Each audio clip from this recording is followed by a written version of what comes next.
시집 와서 한 게 뭐가 있어? 딸년 하나 달랑 낳아놓고 어디서 눈을 부라려? 현관 밖으로 외투와 가방이 내던져졌습니다. 당장 이 집에서 나가! 당장! 그 옆에는 남편이 데려온 만삭의 젊은 여자가 서 있었습니다. 이제 제 자리니까 그만 나가세요. 며느리가 문턱에 걸려 무릎부터 눈밭에 쓰러졌습니다. 16살 딸이 할머니 바지가랑이를 붙잡고 울부짖었습니다. 할머니 제발 엄마한테 왜 이래요? 그런데 그 순간 시어머니가 며느리 코트 주머니에 뭔가를 쑤셔 넣었습니다. 공증 완료. 이 사람한테 연락해라. 쫓겨난 것이 아니었습니다. 시어머니의 모든 것을 건 작전이었습니다. 대체 시어머니의 계획은 무엇일까요? 이야기 시작 전에 구독과 좋아요, 그리고 어디에서 보고 계신지 댓글로 남겨주시면 계신 곳에 행운이 깃들기를 바라겠습니다. 새벽 4시, 시장 골목은 쥐 죽은 듯 고요했습니다.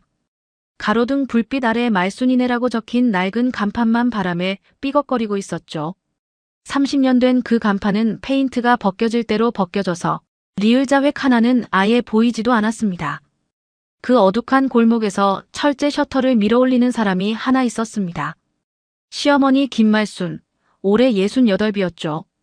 녹슨 셔터가 끼익 소리를 내며 올라가자 찬 공기가 가게 안으로 쏟아져 들어왔습니다.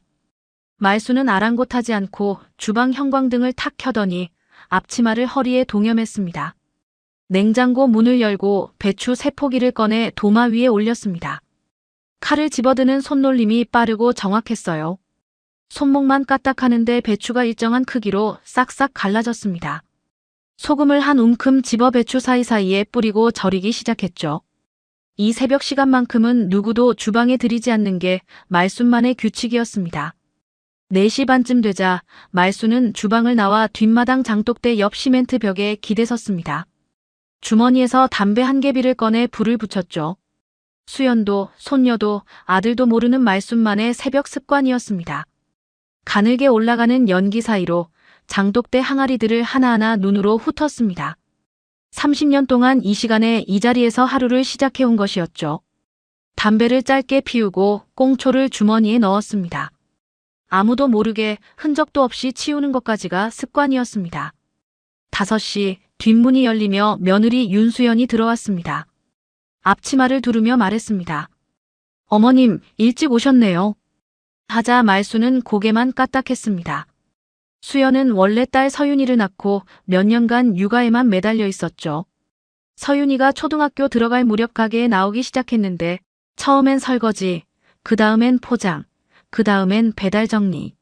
몇 년에 걸쳐 조금씩 주방 보조까지 올라왔지만 핵심 작업만큼은 언제나 말순의 몫이었습니다.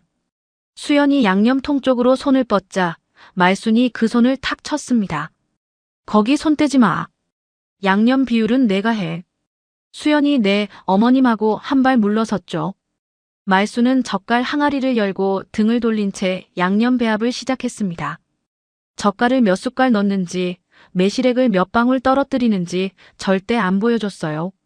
수연이 슬쩍 뒤에서 들여다보려 하면 한마디로 잘라냈습니다. 뒤에서 기웃거리지 마. 뒷마당 장독대로 자리를 옮기자 말순이 된장 항아리 뚜껑을 열며 말했습니다. 장은 온도야. 하루라도 늦으면 맛이 틀어져. 수연이 앞치마 주머니에서 수첩을 꺼내려 하자 말순이 그 수첩을 접어서 도로 주머니에 쑤셔 넣었습니다. 적지 마. 손으로 외워. 수연이 장독 위에 손을 올려봤지만 감을 잡지 못했습니다. 아직 일러. 손이 더 익어야 해. 속으로 한숨이 나왔지만 수연은 내색하지 않았습니다. 말순의 허리가 예전보다 많이 굽어 있는 게 눈에 들어왔지만 말순이 돌아보기 전에 그 시선을 거뒀죠. 6시 젓갈 배달 차량이 골목에 섰습니다. 기사가 스티로폼 박스 4개를 내리자 수연이 뛰어나가 받으며 송장을 확인했습니다. 어머님, 새우젓 20kg, 멸치젓 10kg 맞죠? 말순이 고개를 끄덕이더니 박스를 직접 열어 젓갈 상태를 확인했습니다. 한 숟갈 떠서 혀끝에 올리고 눈을 감았죠. 이번 건 괜찮네. 수연이 무거운 박스를 냉장고로 옮기다 허리를 폈습니다. 시어머니가 등 뒤에서 한마디 던졌어요. 허리 아프면 말해. 내가 옮기지. 수연이 놀라서 돌아봤지만 말수는 이미 주방 안으로 들어간 뒤였습니다. 7시 손녀 서윤이가 교복을 입고 가게에 들렀습니다. 가방을 카운터에 내려놓으며 말했습니다. 할머니, 엄마 사진 몇 장만 찍을게요. 하더니 핸드폰으로 갓 담근 김치통을 여러 각도에서 찍기 시작했죠. 말순이 주방에서 고개를 내밀며 물었습니다. 그 기계로 또 뭐라는 거야? 할머니, 김치가 전국에서 팔리게 하는 거예요. 온라인이라고요. 온라인이 뭔 라인이야? 콧방귀를 뀌면서도 입꼬리가 살짝 올라가는 걸 수연은 놓치지 않았습니다. 서윤이가 카운터 위 깍두기 한 조각을 집어먹으며 역시 할머니 깍두기가 세상에서 제일 맛있어요 하자. 말순이 손 씻고 먹어. 이 녀석 하면서도 깍두기를 한 조각 더 집어 손녀 입에 넣어줬습니다. 10시가 되자 가게 앞에 줄이 섰습니다. 깍두기 5통이요. 갈치 속전 남았어요. 지난주에 먹어봤는데 우리 시어머니가 여기 김치가 30년 동안 맛은 그대로 맛집이래. 수연이 정신없이 포장하는 사이 서윤이가 학교에서 문자를 보내왔습니다. 엄마, 오늘 온라인 주문 47건. 역대 최고. 수연이 화면을 보여주자 말수는 딱 한마디 했습니다. 그래서 배추가 모자랐구나. 그러고는 묵묵히 냉장고에서 배추를 더 꺼냈죠. 점심 무렵 가게 앞에 검은 세단 한 대가 섰습니다. 재훈이 양복 차림으로 내렸습니다. 손은 주머니에 찔러 넣고 넥타이는 느슨하게 풀어져 있었죠. 가게 문을 열고 들어와 손님이 있건 말건 계산대 앞에 딱 서더니 대뜸 물었습니다. 오늘 매출 얼마야? 수연이 포장하던 손을 멈추고 올려다봤습니다. 가게 일은 내가 할게요. 당신은 회사 안 가요? 재훈이 코웃음을 쳤습니다. 투자할 데가 있어. 괜찮은 거냐? 3천만 원만 빼줘. 수연이 눈을 가늘게 뜨며 단호하게 말했습니다. 가게 돈은 가게 돈이에요. 안 돼요. 재훈이 인상을 쓰며 맨날 안 돼, 안 돼. 내가 뭐 도둑이야? 하고 돌아서는데 평소에는 잠겨있는 가게 사무실 서랍이 열려 있어 슬쩍 뒤졌습니다. 가게 매출 통장과 보조인감이 든 파우치가 보였죠. 수연이 손님 포장에 정신이 팔려 그걸 보지 못했습니다. 하지만 주방 안쪽에서 국자를 저어 돌리던 말순의 눈은 아들의 손끝을 정확히 쫓고 있었습니다. 그 눈빛이 싸늘하게 가라앉았죠. 재훈은 결국 아무것도 꺼내지 못한 채 세단 문을 쾅 닫고 떠났습니다. 저녁 7시 가게 문을 내리고 세 사람이 가게 안작은 식탁에 둘러앉았습니다. 재훈은 요즘 집에 거의 들어오지 않았습니다. 일주일에 한두 번 새벽에 몰래 들어왔다 새벽에 나가곤 했죠. 말순이 끓인 된장찌개, 갓 담근 깍두기, 멸치볶음이 식탁 위에 놓였습니다. 서윤이가 된장찌개를 한 숟갈 떠먹으며 말했어요. 할머니 된장찌개는 세계 최고예요. 말순이 손녀 머리를 쓸어넘기며 많이 먹어. 우리 서윤이 했고 수연이 말순 앞접시에 갈치조림을 올려드렸습니다. 어머님도 드세요. 오늘 많이 안 드셨잖아요. 나는 됐어. 너희가 먹어. 조용하고 평화로운 저녁이었습니다. 그때 수연의 핸드폰이 울렸습니다. 재훈에게서 온 문자였죠. 이번 달 안에 3천만 원 필요해. 투자건이야. 3배로 불려줄게. 수연이 한숨을 쉬며 답장도 하지 않고 핸드폰을 뒤집어 놓았습니다. 표정이 굳었죠. 말수는 싱크대 앞에서 설거지를 하고 있었는데 싱크대 위 작은 거울에 비친 수연의 굳은 표정을 보고 있었습니다. 수세미를 쥔 손에 힘이 들어가더니 손가락 마디가 하얗게 변했습니다. 밤 9시 셔터를 내리고 세 사람이 집으로 향했습니다. 시장 골목이 어두웠죠. 서윤이가 앞서 걷다 골목 고양이를 발견하고 쪼그려 앉았습니다. 야옹아, 밥 먹었어? 깍두기 한 조각을 꺼내 놓아주자 수연이 고양이가 깍두기를 먹겠어? 했고 서윤이가 할머니 깍두기는 고양이도 좋아했습니다. 고양이는 냄새를 맡더니 흥미를 잃고 멀리 가버렸습니다. 뒤에서 걷던 말순의 입에서 피식 웃음이 새어나왔지만 얼른 입을 다물었죠. 뭔가 대문 앞에 다다르자 서윤이가 먼저 뛰어들어가고 수연이 따랐습니다. 말순이 대문 앞에서 멈춰 섰습니다. 수연이 돌아보며 어머님 하자 말순이 말했죠. 먼저 들어가. 나 바람 좀 쐬고 올게. 수연이 고개를 끄덕이고 안으로 들어갔습니다. 혼자 남은 말순이 주머니에서 명함 한 장을 꺼냈습니다. 박정호 법률사무소라고 적혀 있었죠. 번호를 확인하고 입술을 꾹 깨물었습니다. 명함 뒷면에 연필로 뭔가를 적어놓은 흔적이 희미하게 보였습니다. 한참을 바라보다 다시 주머니에 넣었습니다. 차가운 바람이 골목을 훑고 지나갔고 말순은 두 손을 주머니에 깊이 찔러 넣은 채 천천히 대문을 들어섰습니다. 그로부터 며칠 뒤였습니다. 수연이 가게 포장대 앞에서 장부를 펼쳐놓고 계산기를 두드리고 있었죠. 이번 달 재료비, 월세, 택배비를 하나하나 맞춰보는데 숫자가 한참 어긋났습니다. 이상하다 싶어 통장 앱을 열었습니다. 잔액이 확 줄어 있었어요. 3천만 원이 빠져 있었습니다. 거래 내역을 확인해보니 사흘 전 새벽 2시에 이체된 기록이 찍혀 있었죠. 수연이 잠들어 있던 시간이었습니다. 손이 떨리는 걸 참으며 재훈에게 전화를 걸었습니다. 신호음이 6번 울리고 나서야 봤더군요. 당신, 가게 통장에서 돈 뺐어요? 재훈이 태연하게 대답했습니다. 투자한다고 했잖아. 곧 3배로 불려줄게. 왜 이렇게 유난이야? 수연이 목소리를 높였죠. 내가 언제 허락했어요? 어머님 가게 돈이라고요. 재훈은 한마디 내뱉고 전화를 끊어버렸습니다. 지겹다 진짜. 그깟 3천만 원 가지고 뭘 그래. 수연이 핸드폰을 쥔 채 한참을 서 있었습니다. 말순에게 말할까 말까 망설였죠. 아들이 가게 돈을 몰래 빼돌렸다고 말씀드리면 그 마음이 얼마나 아프시겠습니까? 하지만 3천만 원이면 이번 달 재료비와 월세가 빠듯했습니다. 결국 입을 다물었습니다. 주방에서 말순이 수연의 얼굴을 봤습니다. 무슨 일 있어? 수연이 억지로 웃었습니다. 아무것도 아니에요, 어머님. 장부가 좀 헷갈려서요. 말순은 더 묻지 않고 고개를 돌렸습니다. 젓갈 항아리 뚜껑을 닫는 손에 힘이 잔뜩 들어가 있었고 수연이 모르는 사이 입속으로 중얼거렸습니다. 그놈의 자식. 그날 오후 수연은 은행에 가서 가게 통장 비밀번호를 바꿨습니다. 그리고 재훈에게 문자를 보냈죠. 비밀번호 바꿨어요. 가게 돈에 손 떼지 마세요.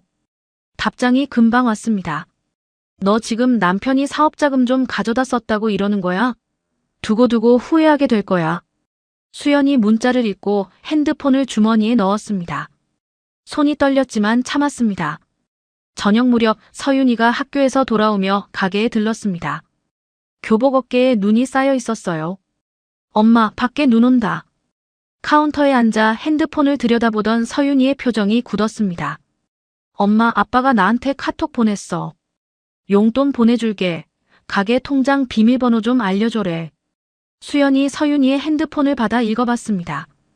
핸드폰을 돌려주며 말했습니다. 무시해. 답장하지 마.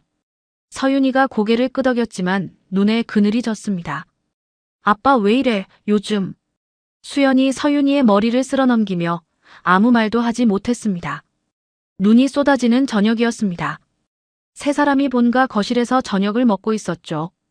재훈은 일주일째 집에 들어오지 않고 있었습니다.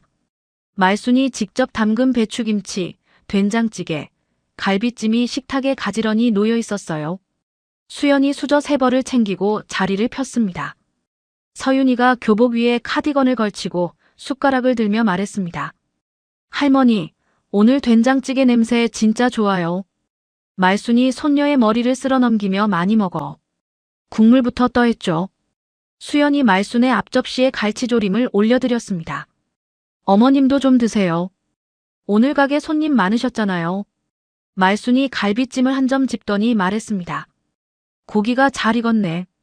드문 칭찬이었어요. 그때였습니다. 현관문이 거칠게 열리며 찬바람이 거실로 쏟아져 들어왔습니다. 재훈이 검은 코트깃을 세운 채 성큼 들어섰죠. 코트 어깨에 눈이 쌓여 있었고 술 냄새가 거실까지 번졌습니다. 그리고 그 뒤로 붉은 롱패딩을 입은 젊은 여자가 따라 들어왔습니다. 롱부츠를 신고 있었고 한 손에 명품 가방을 들고 있었죠. 수연의 숟가락이 멈췄습니다. 서윤이가 고개를 들어 아버지와 낯선 여자를 번갈아 바라봤습니다. 거실 공기가 얼어붙었습니다. 재훈이 코트 안주머니에서 서류 뭉치를 꺼내 식탁 위에 툭 던졌습니다. 된장찌개 그릇이 흔들리며 국물이 철벅 넘쳤죠. 하얀 식탁보 위로 국물이 번져나갔습니다. 합의 이혼 서류야. 도장 찍어. 수연이 떨리는 손으로 서류를 집어들었습니다. 글씨가 눈에 들어오지 않았어요. 이게 무슨... 재훈이 수연의 말을 잘랐습니다. 소라가 내 아이를 가졌어. 게다가 대를 이을 아들이야. 내가 책임져야지. 깔끔하게 끝내자. 소라가 한 발 앞으로 나섰습니다. 불룩한 배를 한 손으로 감싸며 수연을 위아래로 훑었죠. 맨 얼굴, 앞치마, 실내화를 차례로 훑더니 입을 열었습니다. 얘기 많이 들었어요.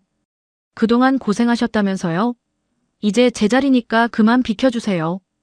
입꼬리가 올라가 있었습니다. 수연이 이를 악물며 바닥에 떨어진 이혼 서류를 북북 찢어버렸습니다. 된장찌개 국물이 튄 서류 조각들이 바닥에 흩어졌죠. 수연이 벌떡 일어섰습니다. 의자가 뒤로 밀리며 바닥에 끌리는 소리가 났습니다. 16년을 같이 살았어요. 나한테 이럴 수 있어요? 당신이 원하는 합의 이혼 절대 안 해. 법대로 해. 재훈이 넥타이를 잡아당기며 인상을 찌푸렸습니다. 됐어. 감정적으로 나오지 마. 어차피 끝난 사이니까 얌전히 도장이나 찍으란 말이야. 그럼 서윤이는요? 서윤이는 당신 아이 아니에요? 서윤이는 누가 책임지는데요? 그러니까 양육권까지 깔끔하게 정리하자는 거잖아. 질질 끌지 마. 서윤이가 벌떡 일어서며 소리쳤습니다. 아빠, 지금 이게 대체 무슨 일이에요? 이분은 누군데요? 재훈은 딸을 거들떠보지도 않았습니다. 소라가 팔짱을 끼고 서윤이를 한번 훑더니 재훈 쪽으로 몸을 기울여 속삭였습니다. 피식 웃음이 새어나왔죠. 거실이 고함과 울음으로 뒤엉키는 동안 식탁 끝에 앉은 말수는 한마디도 하지 않았습니다. 숟가락을 든 채 미동도 없이 앉아 있었죠. 된장찌개 위로 피어오르던 김이 서서히 사라지고 있었습니다. 식어가고 있었습니다. 한참 뒤 말순이 숟가락을 조용히 내려놓았습니다. 또랑. 금속이 그릇에 닿는 작은 소리가 거실을 울렸습니다. 한순간 모든 소리가 멈췄습니다. 시선이 말순에게로 쏠렸죠. 수연이 간절한 눈으로 말순을 올려다봤습니다. 16년간 함께 가게에 서고 함께 김치를 담그고 방금 전까지 갈비찜을 덜어드린 사이였습니다. 말순이 의자에서 천천히 일어섰습니다. 시선이 소라의 불룩한 배 위에 한번 머물렀습니다. 그리고 수연을 향해 돌아섰습니다. 수연이 작게 어머님 불렀습니다. 말순이 입을 열었습니다. 끊길 뻔한 집안에 귀한 핏줄이 들어왔는데 너는 뭘 해줬어? 수연의 얼굴이 굳었습니다. 시집 와서 한 게 뭐가 있어? 딸년 하나 달랑 낳아놓고 어디서 눈을 불하려? 방금 전까지 갈비찜이 잘 익었다고 하시던 분이었습니다. 수연의 입이 벌어졌지만 소리가 나오지 않았습니다. 서윤이가 할머니 앞을 가로막으며 두 팔을 벌렸습니다. 할머니, 왜 이래요? 엄마한테 왜 그래요? 말순이 손녀의 어깨를 거칠게 밀어냈습니다. 서윤이가 비틀거리며 식탁 모서리에 등이 부딪혔죠. 말순은 수연의 팔을 잡아 일으키더니 현관 쪽으로 끌고 갔습니다. 신발장 위에 올려둔 수연의 외투와 가방을 집어 현관 밖 눈 위로 내던졌습니다. 당장 이 집에서 나가. 당장. 짐들이 차가운 눈바닥 위에 흩어졌습니다. 서윤이가 할머니 바지가랑이를 두 손으로 움켜쥐었습니다. 할머니 제발. 엄마한테 어떻게 이래요? 할머니. 말순이 손녀의 손을 뿌리치고 두 사람을 대문 밖으로 밀어냈습니다. 수연이 문턱에 걸려 무릎부터 눈밭에 쓰러졌습니다. 바지가 뜯어지고 무릎에서 피가 배어나왔죠. 말순이 돌아서려다 멈췄습니다. 주머니에서 낡은 손수건 뭉치를 꺼내 바닥에 엎드린 며느리의 코트 주머니에 거칠게 쑤셔 넣었습니다. 그리고 코트 안주머니 쪽에 작고 단단한 것을 하나 더 밀어 넣었죠. 두 번의 동작이 거칠고 빨랐습니다. 가져가. 이것밖에 줄 게 없어. 수연이 눈밭에서 말순의 얼굴을 올려다봤습니다. 말순의 입술이 미세하게 떨리고 있었습니다. 그 위로 붉게 충혈된 눈시울이 보였습니다. 찰나의 순간이었습니다. 말순이 몸을 돌렸고 수연은 그것을 알아차리지 못했습니다. 수연은 그간 말순이 자신에게 잘 대해주었다고 생각했습니다. 그래서 마지막으로 인사를 건넸습니다. 어머님, 그동안 감사했습니다. 현관문 안쪽에서 재훈이 팔짱을 끼고 서 있었습니다. 소라가 옆에서 수연을 내려다보며 피식 웃었죠. 자기야, 안에 들어가자. 추워. 대문 밖에 모인 이웃들이 수군거렸습니다. 세상에 며느리를 저렇게. 시어머니가 저리 독할 수가. 수연이 원망하는 눈으로 말순을 한번 바라보고 아무 인사 없이 일어섰습니다. 무릎에서 핏물이 바지를 적시고 있었습니다. 서윤이의 손을 잡고 돌아섰습니다. 대문이 닫혔습니다. 쿵. 서윤이가 물었습니다. 엄마, 우리 어디 가? 수연은 대답하지 못했습니다. 갈 곳이 없었습니다. 눈발이 두 사람의 어깨 위로 쏟아져 내리고 있었습니다. 눈밭 위에서 일어선 수연은 서윤이의 손을 꽉 잡고 골목을 걸었습니다. 어디로 가는지도 모른 채 그냥 걸었죠. 찢어진 바지 사이로 무릎에 피가 흘러내렸지만 닦을 겨를도 없었습니다. 서윤이가 울음을 참느라 입술을 꽉 깨물고 있었어요. 주먹을 쥔 손이 파랗게 얼어 있었습니다. 수연이 걸음을 멈추고 서윤이를 마주봤습니다. 서윤아, 외할머니한테 전화할 거야. 오늘 있었던 일 절대 말하면 안 돼. 아빠랑 여행 간다고만 해. 알겠지? 서윤이가 울음을 삼키며 고개를 끄덕였습니다. 볼 위로 눈물이 흘러내렸지만 소리를 내지 않았죠. 수연이 엄지로 서윤이의 볼을 닦아주며 말했습니다. 울지 마. 엄마가 다 해결할게. 하지만 수연의 손도 떨리고 있었습니다. 친정에 전화를 걸었습니다. 목소리가 떨리지 않게 애를 썼죠. 코끝이 빨갛고 입술이 파랬습니다. 엄마, 나 재훈 씨랑 잠깐 여행 가려고. 서윤이 며칠만 맡아줘. 친정어머니가 말했습니다. 이 추운데 여행은 무슨. 알았어. 서윤이 데리고 와. 택시비가 아까워 버스를 탔습니다. 서윤이가 버스 창문에 이마를 기대고 밖을 내다봤죠. 눈 내리는 거리가 흐릿하게 지나갔습니다. 친정 현관에 도착하자 서윤이가 외할머니에게 억지로 웃어 보였습니다. 외할머니, 저 며칠만 있을게요. 외할머니가 손녀를 들여보내며 그래, 들어와. 배고프지? 밥 차려줄게 했습니다. 수연이 서윤이의 머리를 쓸어넘기며 엄마 금방 올게 했고 서윤이가 돌아보며 말했어요. 엄마도 밥 먹어. 아까부터 아무것도 안 먹었잖아.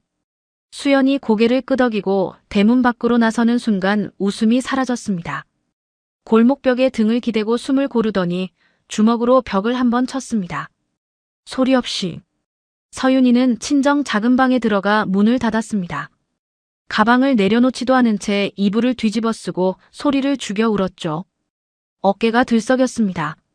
핸드폰을 꺼내 할머니 말순의 이름을 찾았습니다. 전화를 걸까 말까 손가락이 화면 위에서 멈췄습니다. 결국 걸지 못했죠. 핸드폰을 이불 속에 넣고 몸을 웅크렸습니다. 외할머니가 방문을 살짝 열고 들여다봤습니다. 이불 속에서 떨고 있는 손녀를 보았지만 선뜻 다가가지 못하고 고개를 갸우뚱하며 문을 닫았죠. 거실로 나와 외할아버지에게 걱정을 내비쳤습니다. 서윤이 좀 이상해. 여행 보낸다더니 수연이 표정도 안 좋고. 수연은 혼자 근처 찜질방으로 갔습니다. 친정에 여행 간다고 거짓말을 했으니 같이 잘 수가 없었죠. 짐도 없이 코트 하나에 의지한 채 구석자리에 앉았습니다. 주변에 코를 골며 자는 사람들 사이에서 무릎에 얼굴을 묻었습니다. 그제야 참았던 울음이 터졌습니다. 한참을 울었습니다. 16년이 한꺼번에 쏟아지는 것 같았죠. 결혼 초에 재훈이 웃으며 우리 행복하자 하던 얼굴이 떠올랐다가 아까 도장 찍어 하던 얼굴로 바뀌었습니다. 울다 지쳐 고개를 들었을 때 찜질방 천장의 형광등이 윙윙거리고 있었습니다. 코트를 여미는데 주머니에서 뭔가가 만져졌습니다. 왼쪽 주머니에 낡은 손수건 뭉치, 오른쪽 안주머니에 작고 단단한 것. 말순이 쑤셔 넣었던 것들이었죠. 말순이 마지막 모욕으로 헌 손수건을 쑤셔 넣은 줄 알았어요. 손수건을 무릎 위에 올려놓고 천천히 펼쳤습니다. 그런데 손끝에 단단한 것들이 잡혔습니다. 금가락지가 나왔습니다. 말순이 시집 올 때 친정에서 받아 온 평생 네 번째 손가락에서 빛나던 바로 그 가락지였죠. 가게에서 김치를 담글 때도 장독대에서 된장을 뒤적일 때도 항상 끼고 계시던 것이었습니다. 돌아가신 시아버지가 말순에게 선물한 금목걸이가 나왔습니다. 시아버지의 유품인 금시계도 나왔죠. 유리에 금이가 있었지만 초침은 아직 돌아가고 있었습니다. 윗대에서 제사 때 물려받은 금비녀가 나왔고 서윤이 돌잔치 때 들어온 돌반지도 나왔습니다. 합쳐서 20돈. 그리고 제일 안쪽 비닐 지퍼백 안에 통장 하나와 도장이 들어 있었습니다. 비밀번호 5736. 내 비상금이다. 라고 적힌 쪽지와 함께였죠. 두꺼운 현금 뭉치 대신 꾹꾹 눌러 담은 비상금 예금 통장이었습니다. 말순이 평생 모아온 패물 전부와 마지막 비상금이었습니다. 수연의 손이 멈췄습니다. 심장이 내려앉는 것 같았습니다. 손수건 가장 안쪽에서 명함 한 장이 나왔습니다. 박정호 법률사무소 이혼 전문 변호사 박정호. 뒷면에 말순의 삐뚤한 글씨가 적혀 있었죠. 공증 완료. 이 사람한테 24시간 언제든 연락해라. 공증 완료가 무슨 뜻인지 수연은 아직 알지 못했습니다. 오른쪽 안주머니에서 작은 수첩 한 권을 꺼냈습니다. 손바닥만 한 크기의 낡은 수첩이었죠. 표지가 닳아서 글씨가 거의 보이지 않았습니다. 펼치자 말순의 글씨가 빼곡했습니다.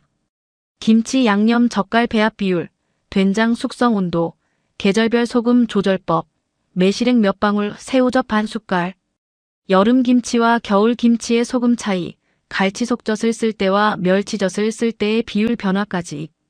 평소에 적지 마.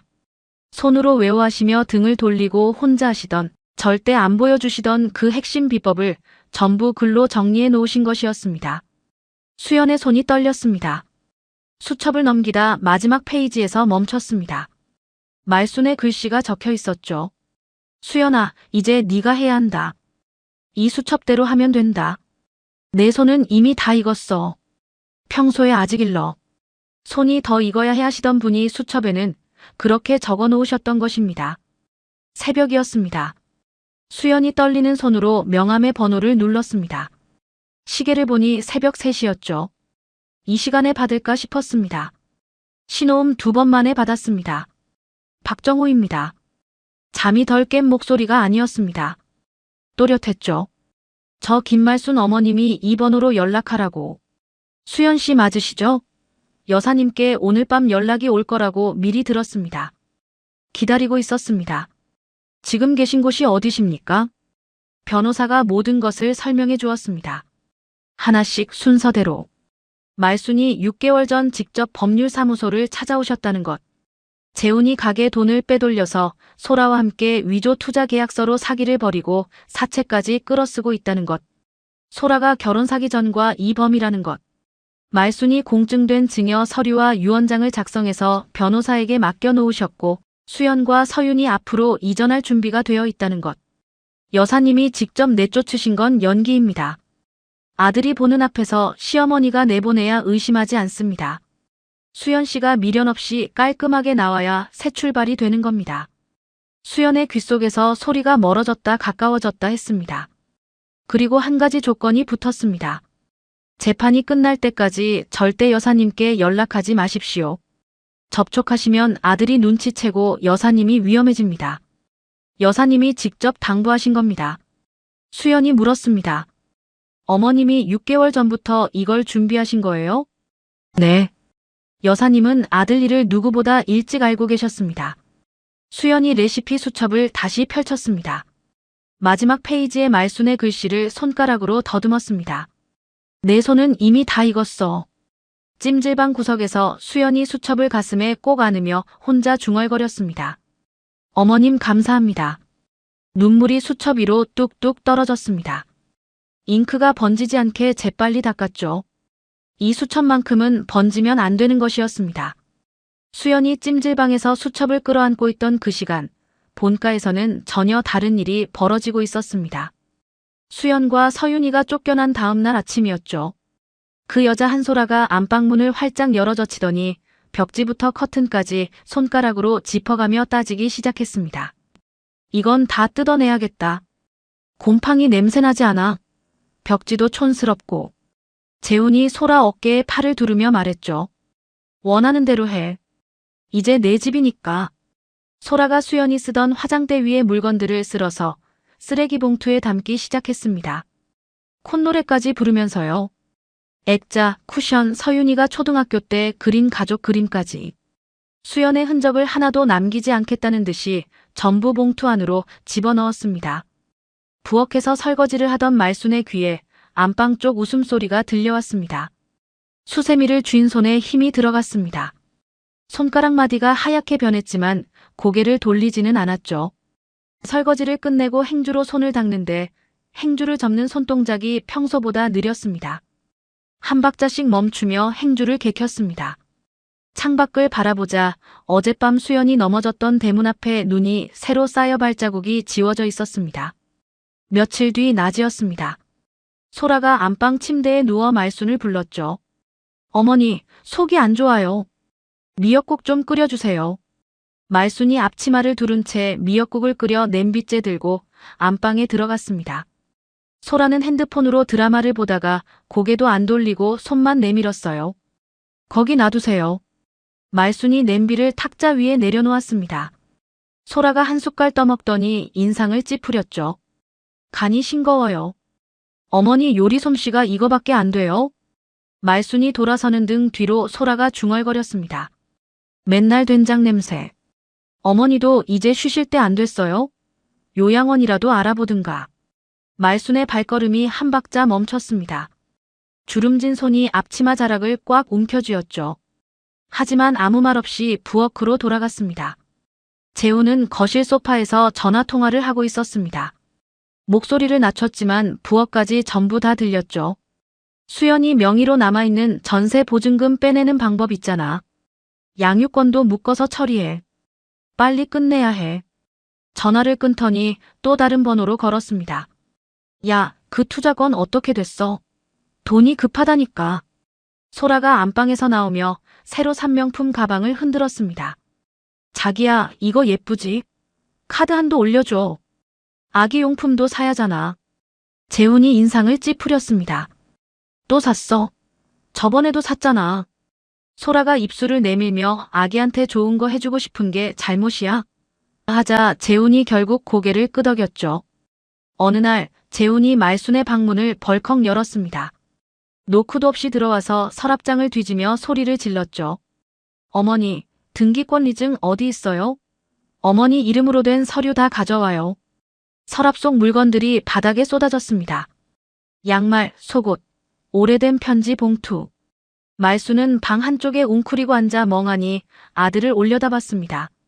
눈에 초점이 없었어요. 느릿느릿 입을 열었죠. 등기? 그게 뭐야? 나 그런 거 몰라. 재훈이 어깨를 잡고 흔들었습니다. 어머니, 정신 차려요. 등기권 리증이라고 집 서류. 말순이 고개를 갸우뚱했습니다. 집이 어딨어? 여기가 내 집이야? 소라가 방문에 기대서며 혀를 찼습니다. 치매 오신 거 아니에요? 이러면 서류도 못 대는데 어떡해요? 재훈이 병원에 데려가 보자. 진단서라도 받아야 후견인 신청하지 하자 말순이 갑자기 격렬하게 반응했습니다. 이불을 움켜쥐며 소리를 질렀죠. 나 아무 데도 안 가. 여기가 내 집이야. 나 어디 안 가. 벽 쪽으로 몸을 웅크리고 머리를 감싸준 채 바들바들 떨었습니다. 소라가 재훈의 팔을 잡아 끌었습니다. 억지로 데려가면 난리 칠 거 아냐. 이웃들 나오면 귀찮아져. 그냥 놔둬. 어차피 도장만 찍으면 되니까. 재훈이 한숨을 내쉬며 방을 나갔습니다. 이후 며칠간 말순은 들쑥날쑥한 모습을 보여줬습니다. 밥을 차리다 갑자기 냄비를 태워서 부엌에 검은 연기가 자욱하게 퍼졌습니다. 소금을 설탕으로 착각하고 된장찌개에 설탕을 한 움큼 쏟기도 했죠. 재훈이 한 숟갈 먹다가 뱉으며 이게 뭐야? 소리를 치면 말순이 멍하니 내가 뭘 잘못했어? 했습니다. 같은 말을 3번 반복하기도 했어요. 오늘 저녁 뭐 먹지? 를 3번씩이나 되풀이했습니다. 재훈이 처음에는 의심스러운 눈으로 어머니를 봤지만 매일 반복되는 실수를 보면서 초기 치매라고 믿게 되었습니다. 소라가 어차피 늙으면 다 저래. 시간 낭비하지 말고 우리 일이나 하자 하며 관심을 끊었죠. 소라가 말순에게 빨래를 시킨 적도 있었습니다. 어머니, 이거 손빨래 해주세요. 세탁기에 넣으면 안 되는 거예요. 캐시미어 니트였죠. 말순이 고무대야에 찬물을 받아 1시간 동안 조심조심 빨았습니다. 주름진 손에 찬물이 다 빨갛게 부어올랐습니다. 건조대에 걸어놓으면 소라가 와서 한번 흡더니 말했습니다. 여기 얼룩 안 빠졌잖아요. 다시 해주세요. 말순은 아무 말 없이 다시 고무대야 앞에 앉았죠. 그런데 혼자 남은 방에서 말순은 완전히 달라졌습니다. 흐트러진 서랍 속 물건을 천천히 주우면서 흐릿하던 눈에 또렷한 빛이 돌아왔죠. 등이 펴지고 손동작이 빨라졌습니다. 서랍 깊숙이 밀어넣었던 갈색 서류 봉투를 꺼내 한 장 한 장 넘기며 날짜와 서명을 확인했습니다. 명의 이전 완료 확인서를 손가락으로 짚어가며 꼼꼼히 들여다봤죠. 다 확인한 뒤 서류를 양말 뭉치 아래에 다시 덮어놓았습니다. 밤이 되어 재훈과 소라가 외식하러 나갔습니다. 현관문이 닫히는 소리를 확인하고 말순이 방문을 닫았죠. 침대 매트리스 밑에서 핸드폰 하나를 꺼냈습니다. 재훈이 모르는 두 번째 핸드폰이었습니다. 번호를 누르는 손가락에 망설임이 없었죠. 박 변호사님, 나 김말순이에요. 재훈이가 등기권 리증을 찾고 있어요. 그리고 후견인 신청을 한다고 하네요. 흥신소도 불러서 수연이를 찾으려고 하는 것 같아요. 사채가 얼마나 되는지, 그 여자가 밖에서 뭘 하고 다니는지 다 좀 알아봐 주세요. 변호사가 답했습니다. 여사님 명의 이전 절차는 이번 주 안에 완료됩니다.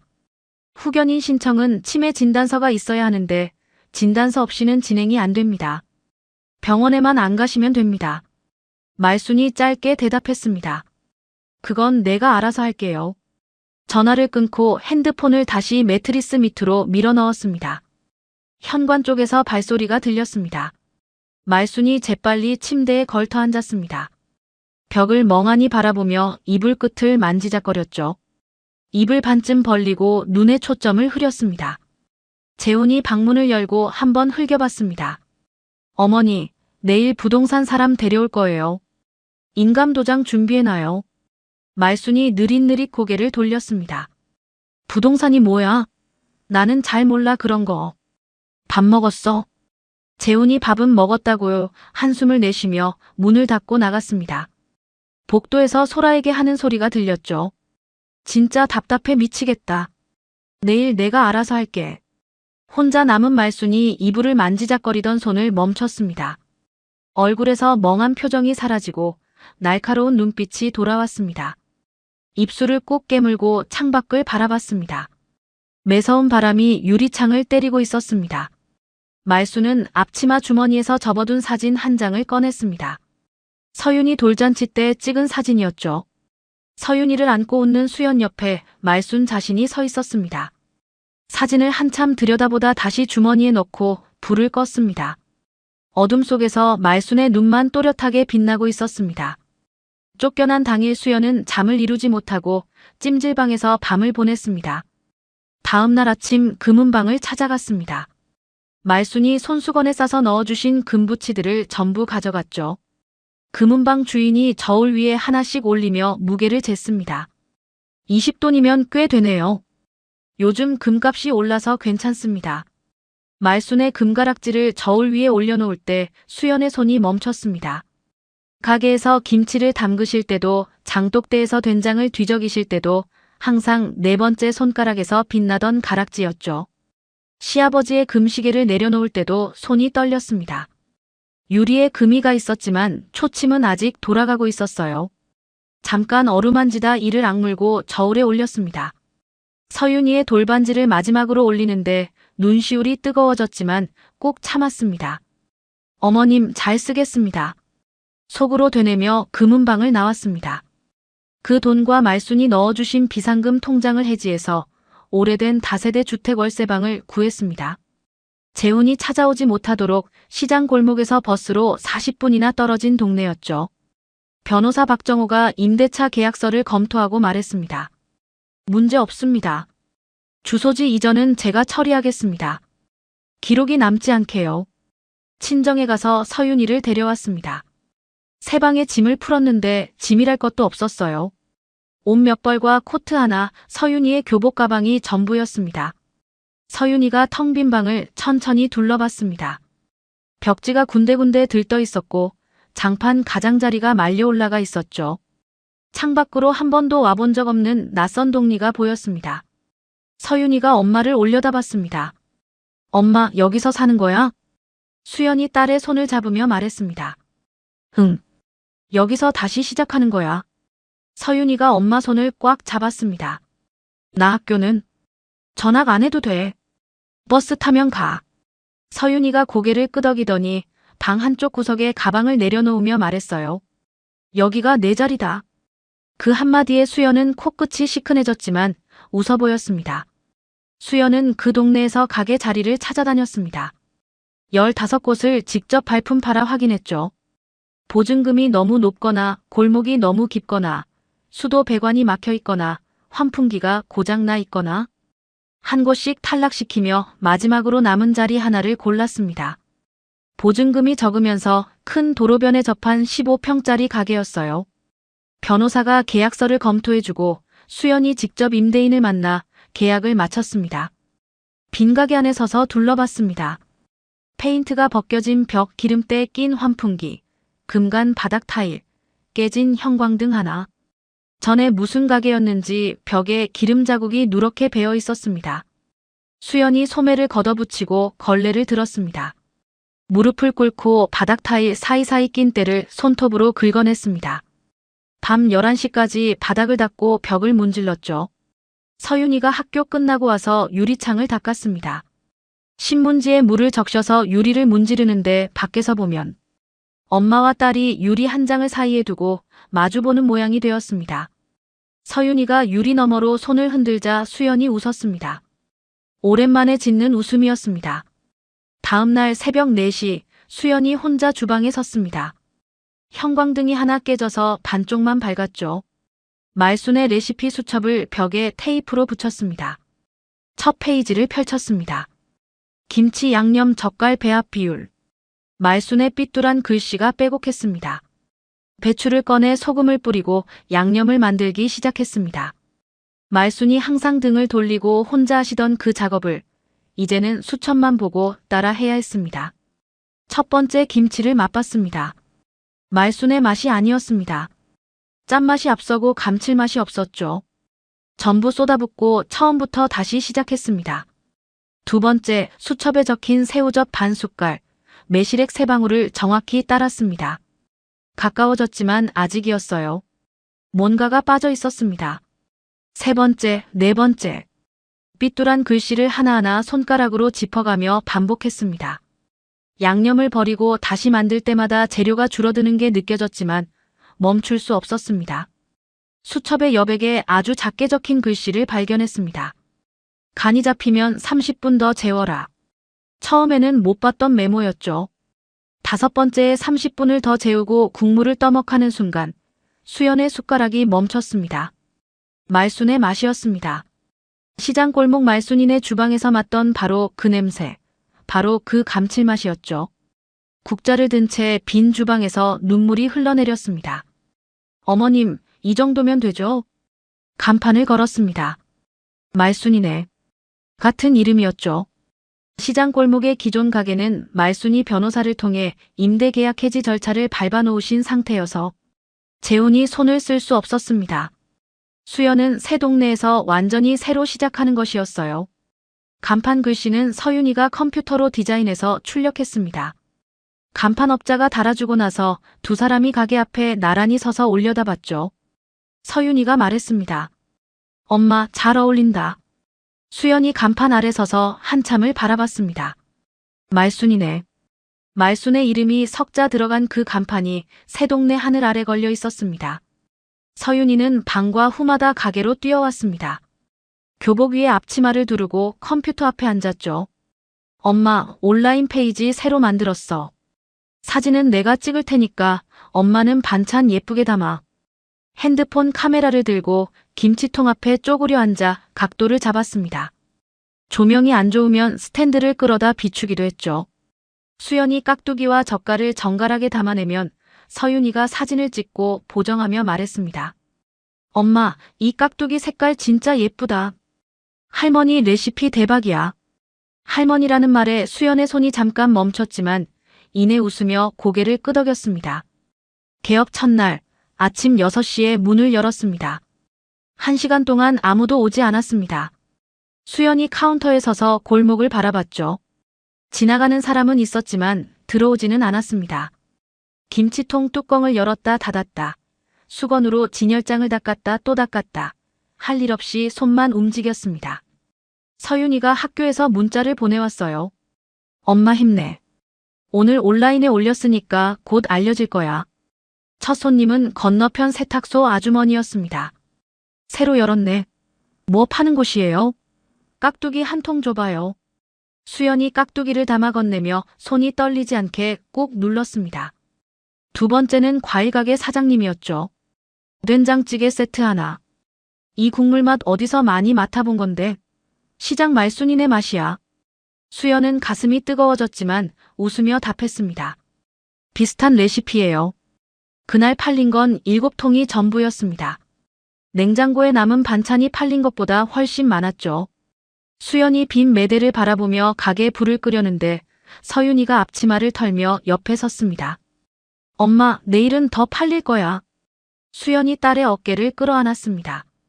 그래, 내일 더 하면 되지. 몇 주가 지났습니다. 서윤이가 올린 30년 시장 말순이네 김치 맛을 며느리가 있습니다라는 진솔한 맘카페 글이 동네 커뮤니티에서 조금씩 입소문을 타기 시작했습니다.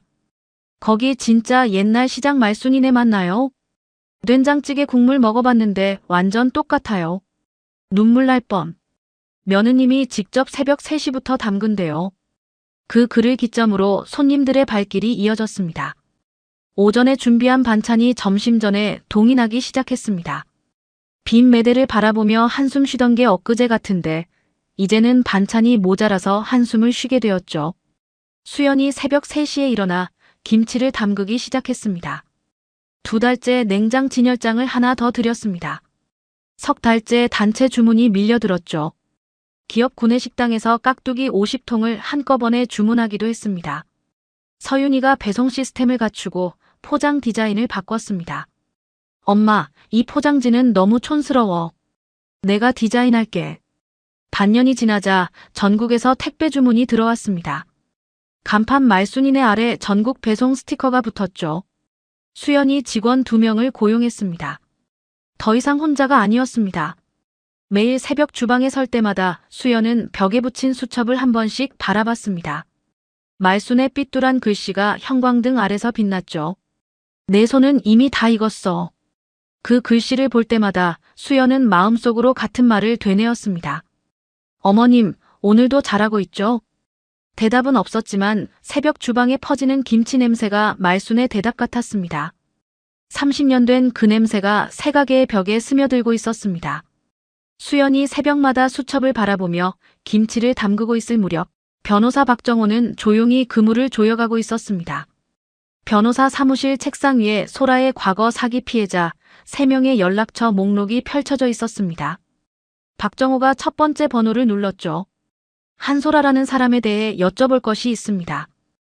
혹시 피해를 보신 적이 있으십니까? 전화기 너머로 한숨 소리가 먼저 흘러나왔습니다. 그 여자한테 3천만 원 뜯겼어요. 연애하는 줄 알았는데 하루아침에 사라졌습니다.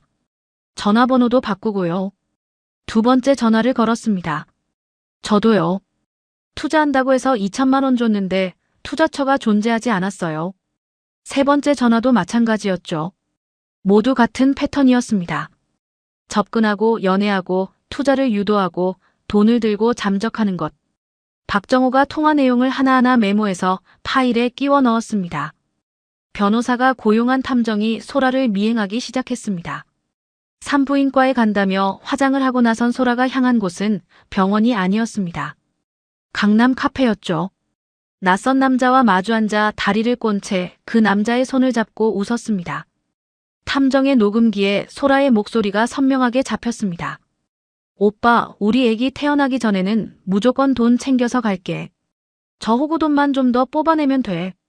한 달이면 돼. 재훈이 자신의 핏줄이라 철석같이 믿고 있던 그 아이조차 사실은 눈앞에 앉은 사기꾼 공범의 아이였던 것입니다. 소라가 아이스커피를 빨며 입꼬리를 올렸습니다. 탐정의 카메라가 그 모습을 연속으로 담아냈죠. 날짜와 시간이 사진마다 자동으로 기록되었습니다. 탐정이 또 다른 장면을 포착했습니다. 소라가 재훈의 카드로 명품 매장에 들어가 가방 2개와 시계 하나를 샀습니다. 그리고 바로 옆 블록의 중고 명품 매장으로 걸어 들어갔죠. 방금 산 물건을 즉시 되팔았습니다. 차액을 현금으로 챙겨 별도 계좌에 넣는 모습까지 전부 찍혔습니다. 도주 자금을 모으고 있는 것이 분명했죠.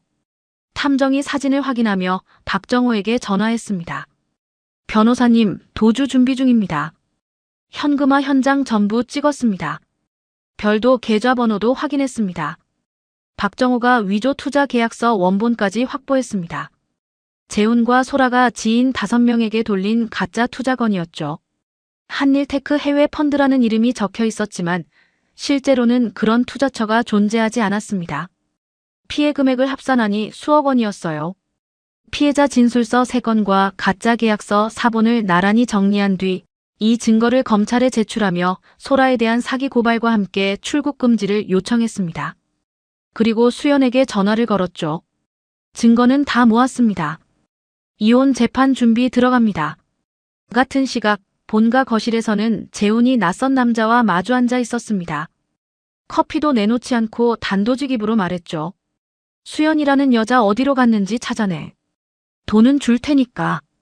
흥신소 직원이 명함을 내밀며 자신만만하게 말했습니다. 찾는 건 일주일이면 됩니다. 그리고 일주일 뒤 흥신소 직원이 주소가 적힌 쪽지를 내밀었습니다.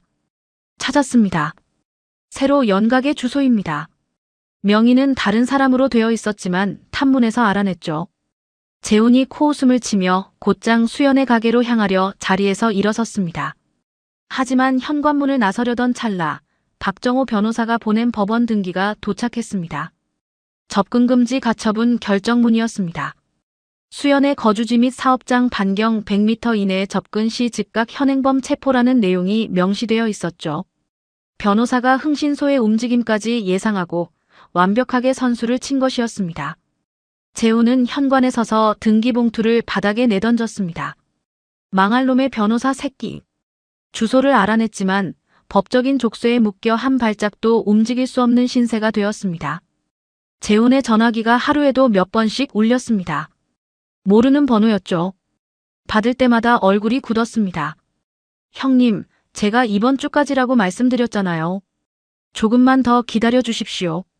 돈이 진짜 곧 들어옵니다. 사채업자들의 독촉이 직장까지 따라붙기 시작했습니다. 회사 앞에서 기다리는 남자를 보고 재훈이 뒷문으로 빠져나온 적도 있었죠. 밤에 집에 돌아온 재훈이 식탁을 주먹으로 내리쳤습니다. 소라를 돌아보며 이를 악물었죠. 어머니 식당 건물하고 남은 땅 팔면 다 갚을 수 있어. 소라가 눈을 빛냈습니다. 그럼 빨리 파시지. 어차피 어머니 혼자 남아서 뭐하게. 그 돈이면 우리 둘이 새로 시작할 수 있잖아. 두 사람이 말순의 방문을 벌컥 열었습니다. 말순이 침대에 앉아 벽을 멍하니 바라보고 있었죠. 이불 끝을 만지작거리며 입을 반쯤 벌리고 있었습니다. 재훈이 다그쳤습니다. 어머니, 인감도장 어디 있어요? 이번에는 확실히 말해줘요. 말순이 느릿느릿 고개를 돌렸습니다. 인감? 그게 뭐야? 도장? 그거 어디 뒀더라? 기억이 안 나. 재훈이 이를 갈았습니다. 소라가 한숨을 쉬며 말했죠. 아, 답답해서 진짜. 어머니 모시고 구청을 갈 수도 없고 어떡해요 대체. 재훈이 방을 나가며 중얼거렸습니다. 차라리 후견인 신청해서 내가 대신 처리한다. 두 사람이 나간 뒤 말순이 매트리스 밑에서 핸드폰을 꺼냈습니다. 변호사에게 전화를 걸었죠. 박 변호사님, 나 말순이에요. 재훈이가 후견인 신청한다고 하네요. 그리고 흥신소가 수연이를 찾고 있어요. 절대 수연이한테 연락 닿으면 안 돼요. 변호사가 답했습니다. 걱정 마십시오. 주소 관련은 다 처리해놨습니다. 후견인 신청은 치매 진단서가 있어야 하는데 진단서 없이는 진행이 안 됩니다. 병원에만 안 가시면 됩니다. 말순이 짧게 대답했습니다. 그건 내가 알아서 할게요. 전화를 끊고 서랍에서 갈색 봉투를 한 번 더 꺼내 서류를 훑어봤습니다. 명예 이전 완료 확인서를 손가락으로 짚으며 고개를 끄덕였죠. 현관 쪽에서 발소리가 들리자 재빨리 서랍 위에 빨래를 올리고 이불 끝을 만지작거렸습니다. 같은 무렵 수연 모녀가 이사한 지 3주째 되던 날이었습니다. 외할머니가 예고도 없이 수연의 새 가게를 수소문에 찾아왔습니다. 수연이 재훈 씨 사업 문제로 임시 방을 구했다고 둘러댄 것이 못내 마음에 걸렸던 것이었죠. 외할머니는 손님상 모서리에 마주 앉은 서윤이에게 진지하게 물었습니다. 서윤아, 내 엄마 아빠 무슨 일 있는 거지? 솔직히 말해봐. 왜 너희 모녀만 이런 낡은 곳에 있는 건데? 서윤이가 입술을 깨물었습니다. 외할머니 눈을 못 마주치고 행주로 식탁 위만 계속 문질렀죠. 아무 일도 아니에요, 외할머니. 외할머니가 서윤이의 손을 잡았습니다. 할머니 앞에서 거짓말하지 마. 내 눈이 3주째 퉁퉁 부어있어. 서윤이가 더 이상 버티지 못하고 울면서 다 털어놓았습니다. 그날 밤 있었던 일, 아빠가 임신한 여자를 데려온 일, 할머니가 엄마를 눈밭에 내쫓은 일. 한마디 한마디 할 때마다 서윤이의 어깨가 들썩였습니다. 외할머니가 벌떡 일어섰습니다. 얼굴이 시뻘겋게 달아올랐죠. 당장 시댁에 가서 그 늙은 것한테 따지겠다. 사람이 어떻게 며느리를 그렇게 내쫓아. 눈밭에 애까지 데리고. 서윤이가 울며 매달렸습니다. 외할머니, 엄마가 절대 가지 말라고 했어. 변호사가 다 준비하고 있대. 지금 가면 다 틀어진대. 제발. 외할아버지가 밖에서 묵묵히 듣고 있다가 가게 문을 열고 들어서며 한마디 했습니다. 여보 앉아. 수연이가 알아서 한다면 믿자. 우리가 끼어들면 우리 딸이 일하는데 방해만 돼. 대신 우리 손녀는 우리가 지킨다. 외할머니가 주먹을 쥐고 떨다가 서윤이를 끌어안았습니다. 알았어. 알았어. 대신 서윤이 너는 아무 걱정하지 마. 그날부터 외할머니가 매일 새벽같이 수연의 새 집으로 와 서윤이의 도시락을 싸줬습니다. 외할아버지가 아침마다 차를 몰고 와 학교 앞까지 데려다 줬죠. 서윤이가 학교 앞에서 차에서 내리며 말했습니다. 할아버지, 내일은 우리 집 앞까지 안 오셔도 돼요. 버스 타고 갈게요. 외할아버지가 고개를 저으며 말했습니다. 됐어. 할아버지가 아침 운동하는 거야. 서윤이의 등을 바라보며 학교 문이 닫힐 때까지. 서 있는 외할아버지의 뒷모습이 쓸쓸했지만 동시에 단단했습니다. 가을이 지나고 겨울이 다시 왔습니다. 외할아버지가 학교 앞에서 서윤이의 등을 지켜보던 그날들이 쌓이고 쌓여 마침내 재판날이 다가왔습니다. 이혼 재판 당일 아침이었습니다. 수연이 가게 직원 2명에게 일러준 뒤 주방을 나왔습니다. 오늘 하루만 가게 좀 부탁할게요. 주문 내역은 냉장고에 붙여뒀어요. 택배 12건은 오후 3시까지 포장해 놓으시면 기사님이 오실 거예요. 앞치마를 벗고 정장으로 갈아입었습니다. 거울 앞에서 옷깃을 여미는데 손이 떨렸습니다. 매일 새벽 김치를 담그던 손이 단추 하나 채우는데 한참이 걸렸어요. 반년 전 눈밭에 쓰러져 있던 얼굴과는 달랐습니다. 볼이 조금 파였지만 눈에 힘이 있었죠. 서윤이가 교복 대신 단정한 옷을 입고 엄마 옆에 섰습니다. 엄마, 나 괜찮아. 떨지 마. 16살 딸이 42살 엄마에게 괜찮다고 말하고 있었습니다. 수연이 딸의 옷깃을 여며주며 고개를 끄덕였습니다. 서윤이의 손을 잡으니 차가웠습니다. 딸도 떨고 있었던 것이죠. 두 사람이 서로의 손을 꽉 잡고 현관을 나섰습니다. 법원 복도는 형광등 불빛이 하얗게 내리쬐고 있었고 구두 소리가 대리석 바닥에 울렸습니다. 변호사 박정호가 서류 가방을 들고 기다리고 있었죠. 양복 안주머니에 만년필을 꽂고 있었습니다. 준비 다 되셨습니까? 수연이 짧게 답했습니다. 네. 박정호가 서윤이를 돌아보며 말했습니다. 서윤 양, 아까 말씀드린 대로 편하게 답변하시면 됩니다. 그날 밤 직접 본 것만 말씀해 주세요. 꾸미거나 빼지 말고 있는 그대로요. 기억나는 것만 말하면 됩니다. 서윤이가 두 손을 꼭 모으고 고개를 끄덕였습니다. 네, 알겠습니다. 수연이 딸의 어깨를 한번 두드려줬습니다. 말없이 힘을 실어주는 손길이었죠. 법정문이 열렸습니다. 안으로 들어서는 순간 수연의 심장이 한 박자 멈추는 것 같았습니다. 피고석에 재훈과 소라가 나란히 앉아 있었죠. 재훈이 양복 소매를 잡아당기며 다리를 꼬고 있었습니다. 양복은 새 것이었지만 얼굴에 수염이 며칠째 자라 있었고 눈 밑에 다크서클이 짙었어요. 소라가 긴 머리를 한쪽으로 넘기며 수연 쪽을 흘겨봤습니다. 배가 전보다 더 불러 있었죠.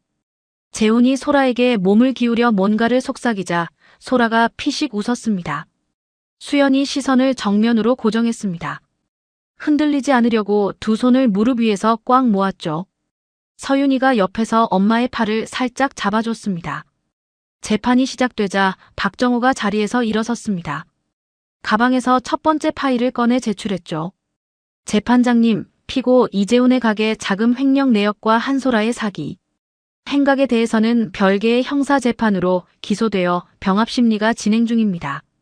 본 가사재판에서는 이 증거들을 토대로 피고의 무책임한 가정, 파탄 책임과 악의적 유기를 우선 입증하겠습니다. 재훈이 벌떡 일어서며 소리쳤습니다. 이건 조작입니다. 제 개인적인 문제를 왜 여기서 들춰냅니까? 가사재판이지 형사재판이 아니잖습니까? 목소리가 법정 안에 쩌렁쩌렁 울렸습니다. 재판장이 의사봉을 두드렸습니다. 탁탁. 피고 측은 자리에 앉으십시오. 재훈이 이를 악물고 의자에 도로 앉았습니다. 주먹 쥔 손이 떨리고 있었죠. 재훈 쪽 변호사가 귓속말로 속삭였습니다. 조용히 하세요. 소리 지를수록 불리해집니다. 재훈이 넥타이를 잡아당기며 고개를 숙였습니다. 박정호가 다음 증거를 제시했습니다. 이재훈 씨가 아내가 운영하는 가게 매출에서 빼돌려 사채에 쓴 내역입니다. 통장 거래 내역이 화면에 줄줄이 나열되었습니다. 총 금액, 날짜, 이체 대상까지 선명했죠. 새벽 2시, 3시에 이체된 기록들이 줄줄이 이어졌습니다. 아내가 잠든 시간에 몰래 돈을 빼돌린 것이 숫자로 고스란히 드러난 것이었습니다. 한 달에 서너 건, 많을 때는 일주일에 2건. 3천만 원, 500만 원, 800만 원. 금액이 하나하나 화면에 뜰 때마다 재훈의 얼굴이 조금씩 더 굳어갔습니다. 소라가 고개를 완전히 돌리고 재훈을 쳐다보지 않았죠. 박정호가 다음 증거를 신청했습니다. 피고가 가정을 버려가며 지키려 했던 데를 이을 아들에 대한 진실입니다. 한소라가 진짜 아이 아빠인 공범과 나눈 통화 녹취록을 재생하겠습니다. 법정 안에 소라의 목소리가 울려 퍼졌습니다. 오빠, 우리 애기 태어나기 전에는 무조건 돈 챙겨서 갈게. 저 호구돈만 좀 더 뽑아내면 돼. 재훈이 망치로 머리를 맞은 듯 비틀거렸습니다. 덜덜 떨리는 손으로 소라를 가리켰지만 눈앞이 하얘진 재훈의 입에서는 아무 소리도 나오지 않았습니다. 박정호가 쐐기를 박듯 다음 문서를 화면에 띄웠습니다. 이어 가사조사관이 작성한 원고의 딸 이서윤 양의 면담 보고서와 심리진단서를 제출합니다. 법정 모니터에 가사조사관의 보고서가 띄워졌습니다.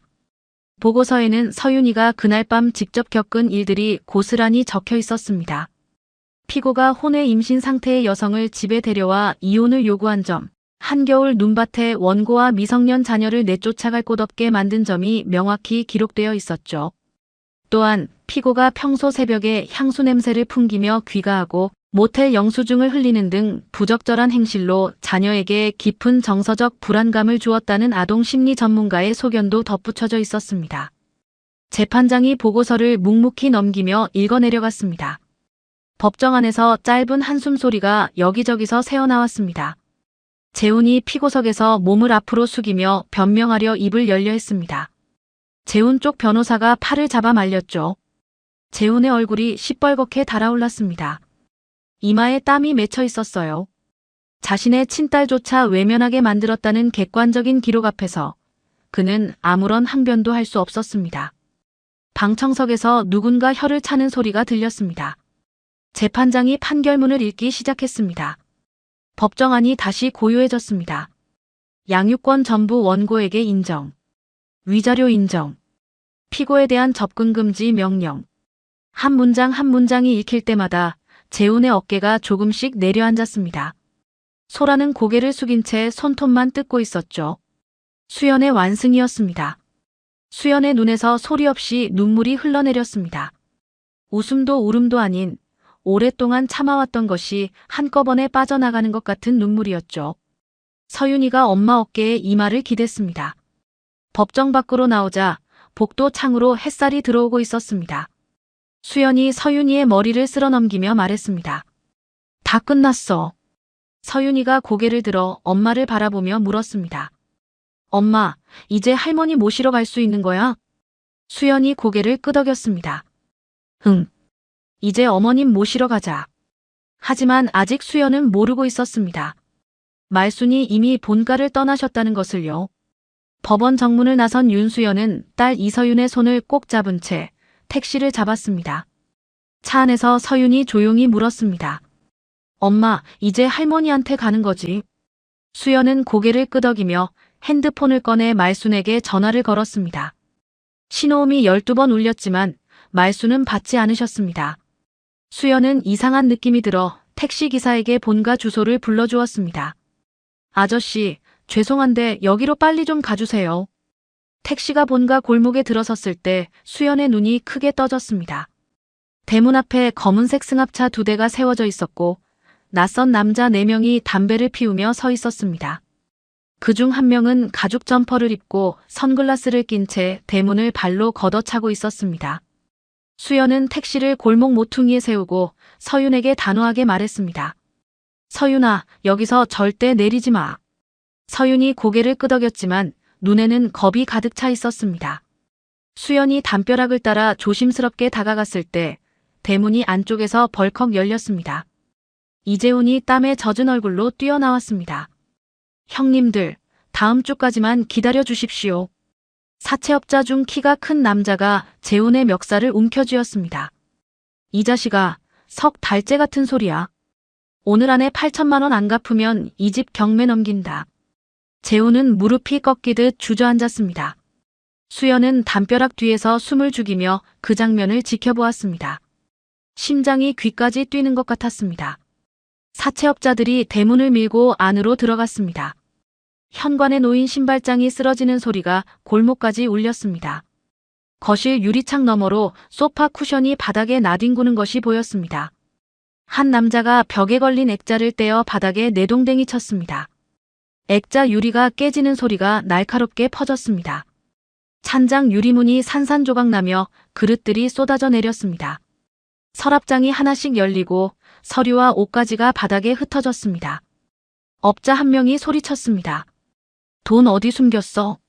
통장이든 뭐든 내놔. 그때 안방 쪽에서 말순의 목소리가 희미하게 들려왔습니다. 재훈아, 이게 다 무슨 짓이냐? 말순의 목소리는 떨리고 있었지만 분명했습니다. 사채업자 한 명이 안방 문을 벌컥 열며 소리쳤습니다.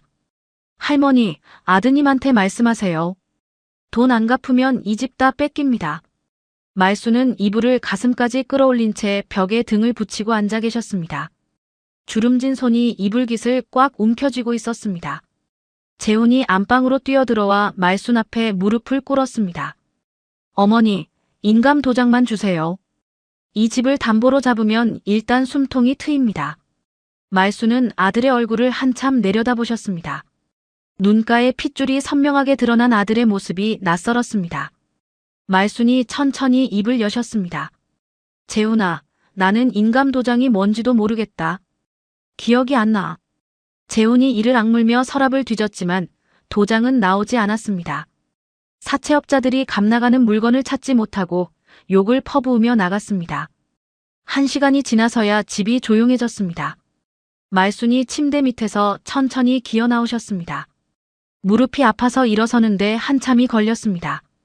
엉망이 된 집을 혼자 둘러보셨습니다. 깨진 유리, 뒤집힌 가구, 쏟아진 물건들 사이에서 가족사진 액자를 집어드셨습니다. 유리가 깨져 있었지만 사진은 온전했습니다. 수연과 재훈의 결혼사진 옆에 서윤 돌잔치 사진이 있었습니다. 서윤을 안고 웃고 있는 수연의 얼굴을 한참 바라보시다 앞치마 주머니에 접어 넣으셨습니다. 재판이 있기 며칠 전 재훈과 소라가 구청으로 달려갔습니다. 재훈이 창구 앞에서 신분증을 내밀며 말했습니다. 어머니 김말순명의 부동산 담보대출안도 조회해 주세요. 구청 직원이 모니터를 두드리다 고개를 저었습니다. 해당 부동산은 수연씨 명의로 소유권 이전 청구 가등기가 설정되어 있고 거액의 근저당까지 잡혀 있어 임의로 처분이 불가능한 상태입니다. 담보 가치가 없습니다. 재훈의 손이 창구에서 미끄러졌습니다. 은행에서도 같은 답이 돌아왔습니다. 말순명의 예금은 한 푼도 남아있지 않았고 보험 수익자도 수연과 서윤으로 변경이 완료되어 있었습니다. 소라의 얼굴에서 핏기가 싹 빠졌습니다. 자기야, 이게 무슨 소리야? 돈이 하나도 없다고. 구청 건물 앞 계단에서 두 사람이 마주 섰습니다. 재훈이 소라를 쏘아보며 소리쳤습니다. 너 때문이야. 돈을 펑펑 쓰니까 이 꼴이 난 거잖아. 소라가 재훈의 가슴팍을 밀며 받아쳤습니다. 뭐? 나 때문? 사기를 친 건 당신이잖아. 두 사람이 멱살을 잡고 밀치락달치락했습니다. 구청 청원 경찰이 달려와 두 사람을 뜯어놓았습니다. 사채업자들이 휩쓸고 간 지 몇 시간 뒤인 그날 늦은 오후 재훈이 수연의 새 가게를 찾아왔습니다. 흥신소를 통해 주소를 알아내고도 접근금지 명령 때문에 꼭 참고 있었지만 사채업자들에게 바닥까지 털린 마당에 더 이상 눈에 뵈는 것이 없었죠. 입구 유리문을 거칠게 열고 홀 한가운데 섰습니다. 양복은 구겨질 대로 구겨져 있었고 며칠째 씻지 않은 듯 수염이 덥수룩했습니다. 진열장 위에 김치통을 팔로 쓸어 바닥에 떨어뜨렸습니다. 김치 국물이 바닥에 퍼졌습니다. 어머니가 빼돌린 돈 어디야? 다 내 거잖아. 당장 내놔. 의자를 집어 바닥에 내리쳤습니다. 다리가 부러지며 나무 조각이 튀었습니다. 직원 두 명이 뒤로 물러서며 겁에 질렸습니다. 수연은 한 발도 물러서지 않고 재훈을 똑바로 바라보았습니다. 앞치마를 한 채 김치 국물이 묻은 바닥 위에 서 있었습니다. 법원에서 다 끝났어. 돌아가. 변호사 박정호가 가게 뒤편에서 나와 재훈 앞을 가로막았습니다. 이재훈 씨, 접근금지 명령 받은 거 잊었습니까? 지금 즉시 나가지 않으면 현행범으로 체포됩니다. 재훈이 박정호의 가슴팍을 밀었습니다. 변호사가 뭔데 나한테 이래라 저래라야. 사이렌 소리가 가까워졌습니다. 박정호가 경찰에 연락해둔 것이었습니다. 경찰 두 명이 가게 안으로 들어섰습니다. 박정호가 접근금지 명령서 사본을 내밀었습니다. 이 사람입니다. 접근금지 명령 위반의 기물파손입니다. 경찰이 재훈의 팔을 잡았습니다. 재훈이 몸을 비틀며 버텼습니다. 내 와이프한테 할 말이 있다고. 양손에 수갑이 채워졌습니다. 끌려나가며 수연을 돌아보고 고함쳤습니다. 이거 안 끝나. 두고 봐. 어머니한테 다 시킨 거지. 경찰차 문이 닫히고 사이렌이 멀어졌습니다. 수연은 바닥에 흩어진 김치통을 천천히 주워 담았습니다. 손이 떨렸지만 멈추지 않았습니다. 같은 날 소라가 재훈 몰래 남은 현금과 금품을 챙겨 공항으로 향했습니다. 임신한 몸으로 캐리어를 끌고 출국장에 섰습니다. 선글라스를 쓰고 머리를 단정히 묶었습니다. 출국 심사대에 여권을 내밀었습니다. 직원이 여권을 스캔하더니 뒤쪽을 돌아보았습니다. 경찰 두 명이 다가왔습니다. 박정호가 검찰에 고발하면서 함께 요청한 출국 금지가 이미 걸려 있었던 것이었습니다. 한소라 씨, 사기 및 절도 혐의로 체포합니다. 소라가 캐리어를 놓고 뒤로 물러서려 했습니다. 경찰이 팔을 잡았습니다. 나 임신했어요. 조심해요. 공항 로비에 소라의 비명이 울려 퍼졌습니다. 소라가 사채업자 돈까지 챙겨 진짜 애 아빠인 남자에게 도주하려 했다는 소식이 재훈의 귀에 들어갔습니다. 법정에서 들었던 녹취록이 환청처럼 귓가를 맴돌았습니다.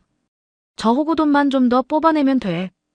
유치장에서 재훈은 짐승 같은 괴성을 지르며 시멘트 벽에 머리를 찍고 또 찧었습니다. 모든 것을 바쳐 지키려 했던 핏줄이 가짜였다는 사실에 반쯤 실성한 상태가 되었죠. 풀려난 뒤에도 사채업자들의 독촉이 직장까지 따라붙었습니다. 갈 곳도 지킬 것도 모두 잃어버린 재훈은 결국 새벽에 경찰서로 기어가듯 찾아가 자수했습니다.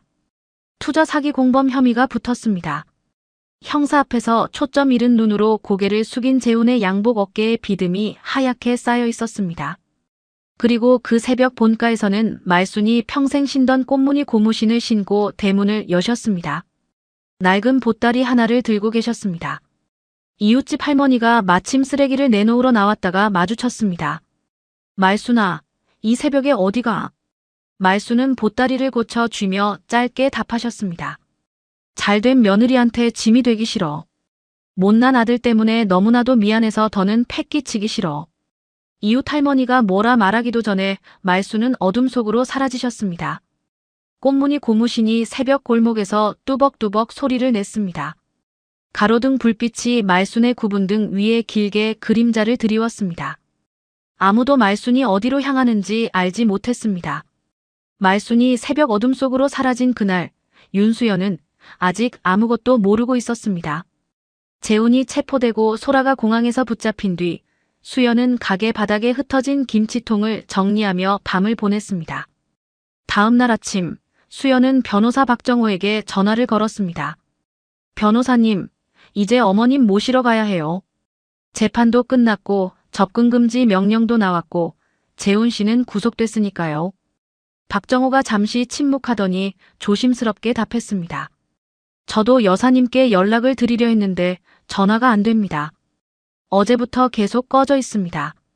수연의 얼굴에서 혈기가 빠졌습니다. 세 사람이 차를 타고 본가로 향했습니다. 서윤이 뒷좌석에서 할머니에게 줄 목도리를 무릎 위에 올려놓고 있었습니다. 새로 산 것이었습니다. 할머니 목도리가 닳아서 너덜너덜하다고 꼭 사드리겠다고 약속했던 그 목도리였습니다. 서윤이 목도리를 만지작거리며 창밖을 바라보았습니다. 할머니, 우리 간다.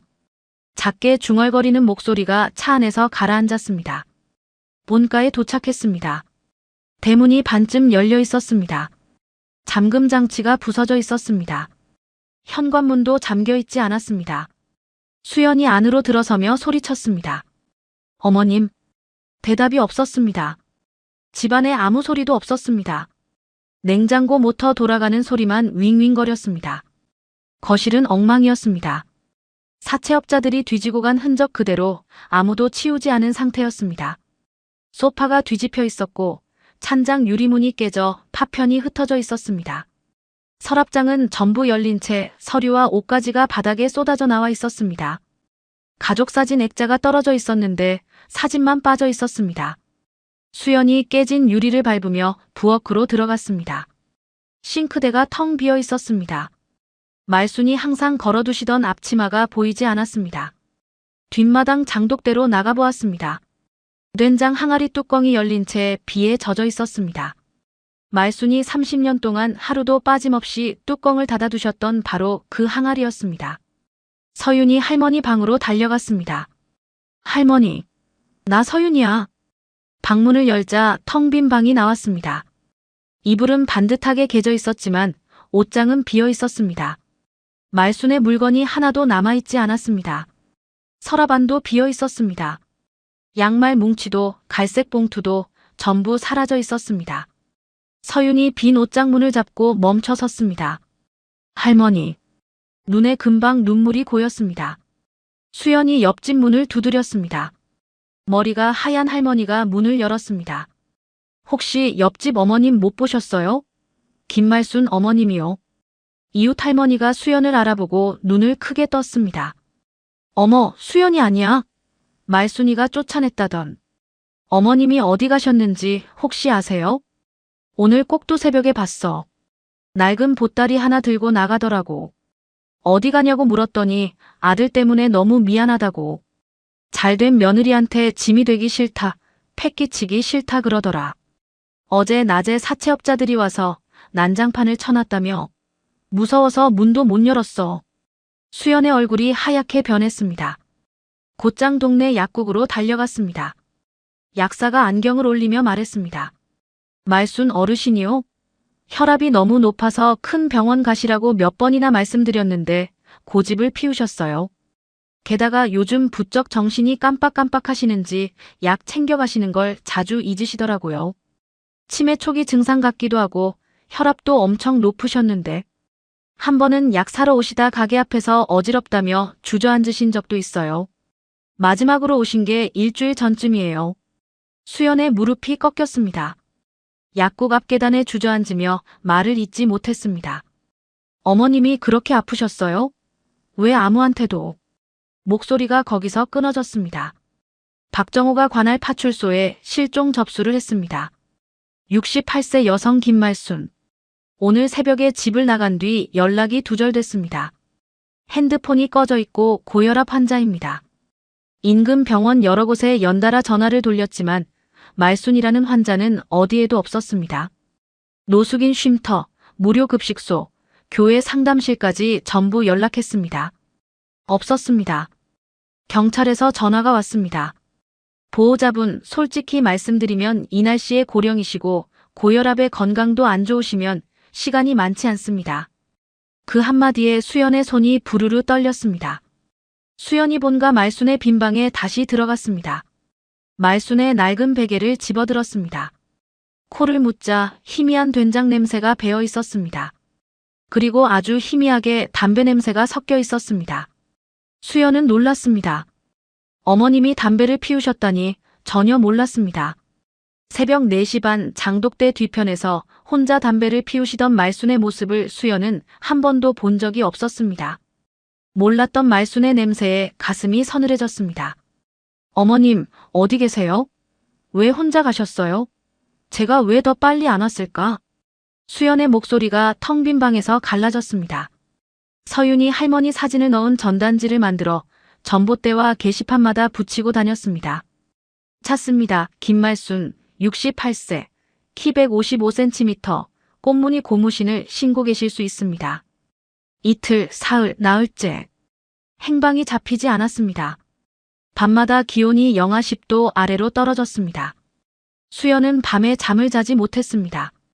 새벽에 일어나 레시피 수첩을 펼쳐 말순의 글씨를 바라보았습니다. 내 손은 이미 다 익었어. 수첩을 가슴에 안고 눈을 감았습니다. 서윤이 매일 학교가 끝나면 전단지를 들고 다른 동네로 나갔습니다. 외할아버지가 묵묵히 따라다니며 전봇대에 전단지를 붙여주셨습니다. 실종 닷새째, 박정호에게서 전화가 왔습니다.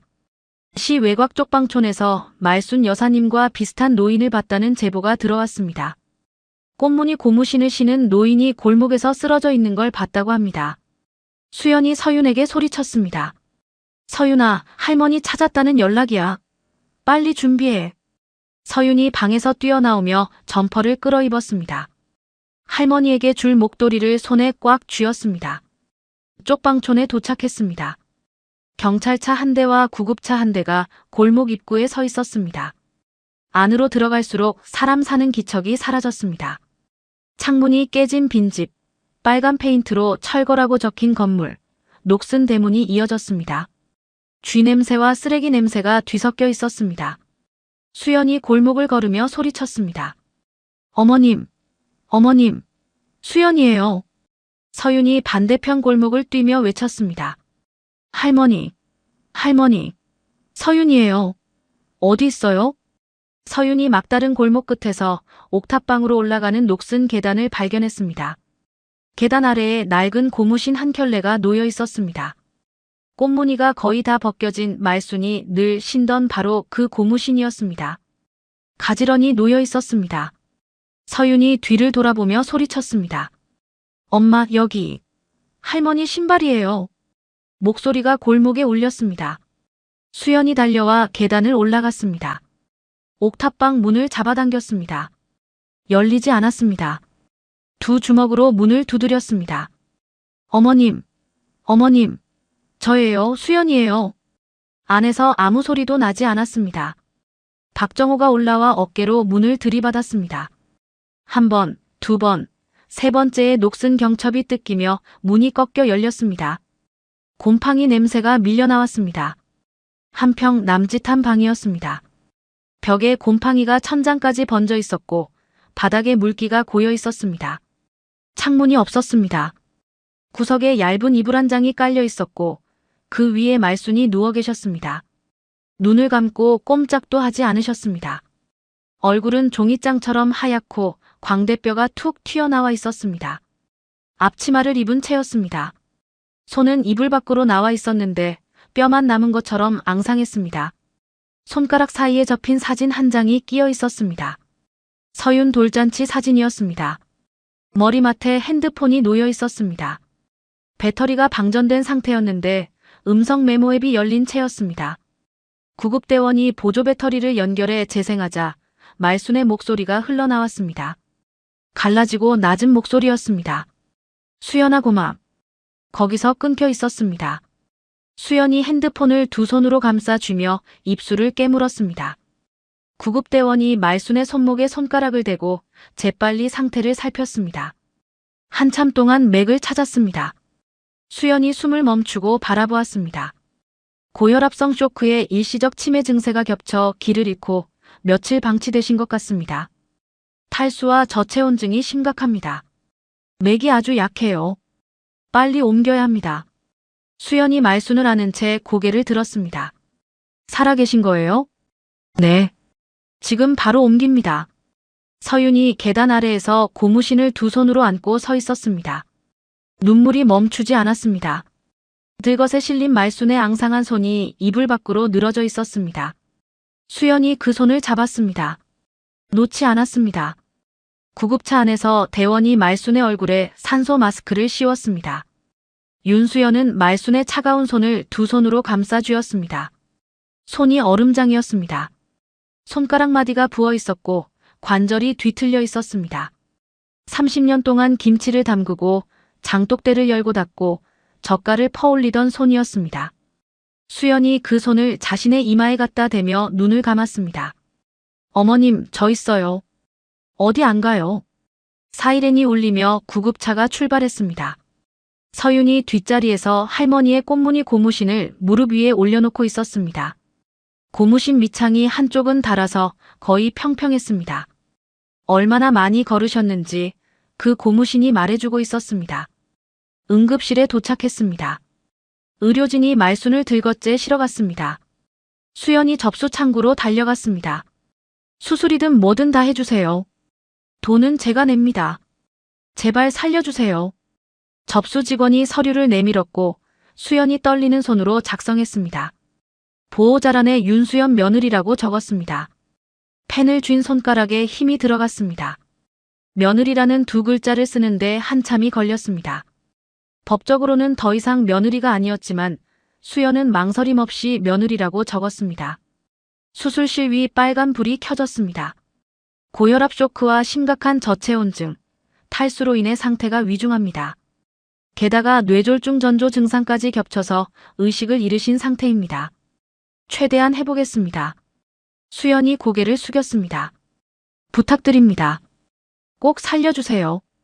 의사가 다시 수술실로 들어갔습니다. 빨간 불이 꺼지지 않았습니다. 수연과 서윤이 수술실 앞 복도 의자에 나란히 앉았습니다. 복도가 조용했습니다. 형광등이 윙 소리를 내며 떨고 있었습니다. 서윤이 엄마 팔에 이마를 기대고 눈을 감았습니다. 수연이 주머니에서 말순의 핸드폰을 꺼냈습니다. 충전이 된 핸드폰에서 음성 메모를 다시 재생했습니다. 수연아 고마. 갈라지고 낮은 말순의 목소리가 텅 빈 복도에 울렸습니다.